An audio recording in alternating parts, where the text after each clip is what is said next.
Let he who is without sin cast the first stone. Early in the morning, Jesus was sitting in the temple courtyard and teaching the people.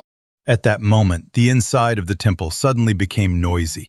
The scribes and the Pharisees roughly dragged a woman in, brought her to the middle of the crowd, and set her there. The woman could not lift her head. A multitude of people's cold stares were fixed on her, and in their hands they held stones. They said to Jesus, "Teacher, this woman was caught in the act of adultery. Moses' law commands us to stone such a woman. What would you say, teacher?" However, their purpose was not to understand the meaning of the law. It was to test Jesus and find a pretext to accuse him. If you told them to stone her according to the law, they could blame Jesus, who taught love and forgiveness. On the other hand, if you told them to let the woman go, they could accuse you of breaking the law. The woman was trembling with fear of death, and people were only waiting for Jesus' reply. However, Jesus did not say a word. Jesus did not say a word. Quietly, he bent down and began writing something on the ground with his finger. The courtyard of the temple was still noisy. The people urged Jesus on and kept asking the same question. "What should I do? Shouldn't we stone this woman according to the law?" But Jesus did not become angry with the people who were angry. You did not drive the trembling woman on in fear. In the silence of Jesus, the shouting of the people gradually lost its power.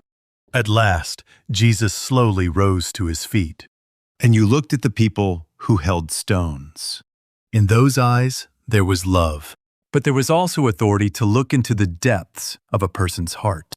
Jesus said, "Let any one of you who is without sin be the first to throw a stone." That was a short sentence, but that statement pierced the hearts of everyone who was there. They were only looking at the woman's guilt. He believed that he was righteous and that he had the right to judge others. But the moment they heard what Jesus said, they began to see the sins they had hidden in their hearts. Then Jesus bent down again and wrote on the ground.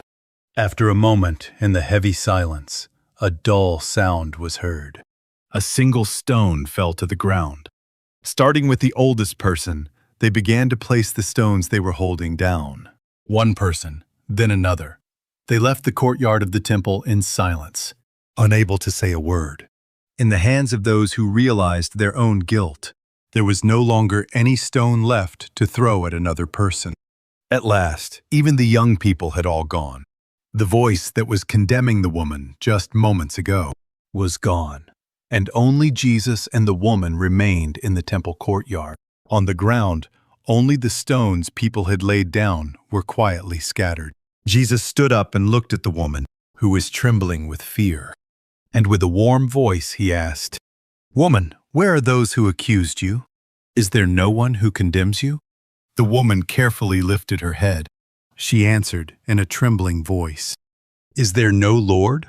Jesus said, "I do not condemn you. Go and sin no more." Jesus did not regard the woman's sin lightly, but he did not confine her forever under the name of sinner. People tried to lift stones to end her past, but Jesus, with forgiveness, made it possible for her to begin a new life. The Lord's forgiveness is not permission to keep living in sin. Turn away from sin and walk a new path is an invitation. We too sometimes live with stones in hand, only looking at other people's wrongs. We too sometimes live by only looking at other people's faults, holding stones. But when we stand before Jesus, the first thing we see is not someone else's sin, it is the sin within me. Now put down the stone of condemnation you're holding in your hand and accept the forgiveness the Lord gives you. Jesus speaks to you today as well. I do not condemn you either. Go and sin no more. Where the place of condemnation ends, a new life begins with grace.